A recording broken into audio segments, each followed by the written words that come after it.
L'autre point important, c'est que ça, c'est disponible à la fois installé chez vous, mais aussi sur le cloud. Et ça, c'est quelque chose que personne ne fait. L'ensemble du portfolio CATIA, l'ensemble du portfolio Enovia, à quelques exceptions près, est disponible complètement sur le cloud. Ce n'est pas un autre truc à côté, on n'a pas fait une petite solution sur le cloud avec 3-4 modules, on a pris l'ensemble, on a hosté la plateforme sur le cloud, et vous êtes capable d'utiliser l'ensemble de la puissance de CATIA en ayant la plateforme sur le cloud. Alors, je vais prendre quelques exemples de retour d'utilisateurs là-dessus. The first moment was to set up the cloud simply. And it's pretty simple. You just have to receive a mail with an internet link. You click on it. Then you arrive on your collaborative space, nothing to do.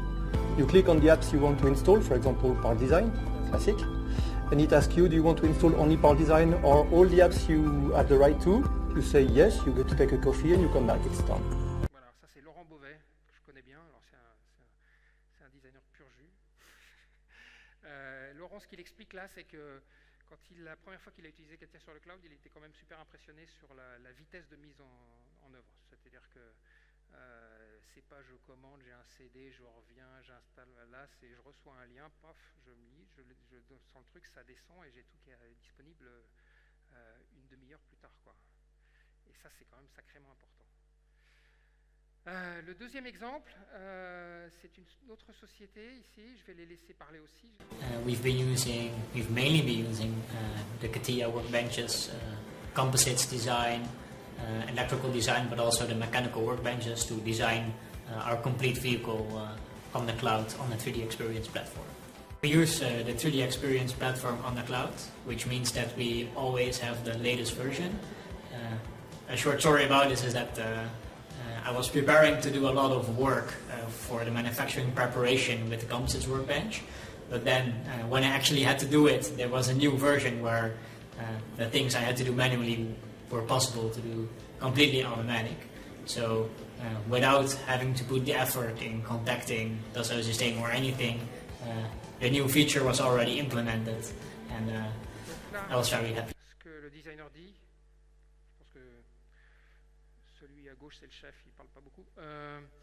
Ce qu'il explique, c'est que en fait, comme il est sur le cloud, il profite des évolutions qu'on délivre dans chacun des fixed delivery directement. Donc là, il avait préparé tout un travail sur Composite et on a fait évoluer, basé sur des retours utilisateurs, un aspect de la préparation manufacturing de Composite.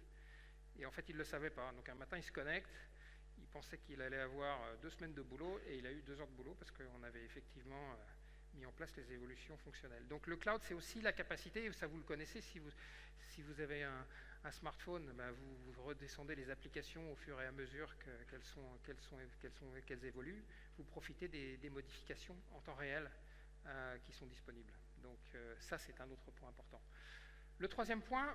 La nouvelle interface de la 3D Experience Platform apporte plus de clarté et un utilisateur confirmé de CATIA V5 s'y fera absolument sans problème. On retrouve une interface plus sobre, plus épurée que CATIA V5 et l'organisation des icônes est bien structurée. On a une interface qui est aussi un peu plus ludique, donc elle apporte pas mal d'innovations en termes de rendu de produits. On a des effets visuels qui sont intéressants et qui peuvent être montrés aux clients sans passer par de la post-production ou de la mise en avant de produits. Directement au stade de conception, on peut déjà avoir des rendus très sympathiques. La 3D Experience Platform permet de mener à bien tout ce qui est aspect simulation et simulation de mécanismes notamment. Donc on peut vraiment animer des contraintes plus facilement qu'auparavant. Et de manière plus flexible, c'est-à-dire qu'un mécanisme complexe peut être simplement mis en mouvement et ça permet pour un bureau d'études de valider des choses de manière peu coûteuse parce qu'on n'a plus besoin de passer par du prototypage en atelier. Donc là, il a repris un certain nombre de points que j'avais mentionnés avant sur l'évolution de l'interface utilisateur, les nouvelles fonctionnalités. Je voulais juste donner une anecdote. J'étais il y a quelques semaines en Angleterre chez un de nos clients qui fait des voitures. C'est en fait les taxis londoniens. Et en fait, on a passé il y a maintenant un peu plus de 6 mois une grosse partie des utilisateurs sur CATIA 3D Experience. Quand j'avais été les voir il y a 1 an, il y avait un certain scepticisme. Les utilisateurs disaient, bon, Katia V6, ça ressemble, Katia 3 d'expérience, ça ressemble quand même beaucoup à Katia V5, qu'est-ce que je vais gagner, tout ça. Et là, le chef du bureau d'études, il m'a dit, tu sais, Jacques, il y a une grosse différence. Aujourd'hui, aucun de mes utilisateurs n'accepterait de redescendre sur Katia V5. Aucun. Ils ont tellement de bénéfices dans ce qu'ils ont fait que pour rien au monde, ils redescendraient sur Katia V5.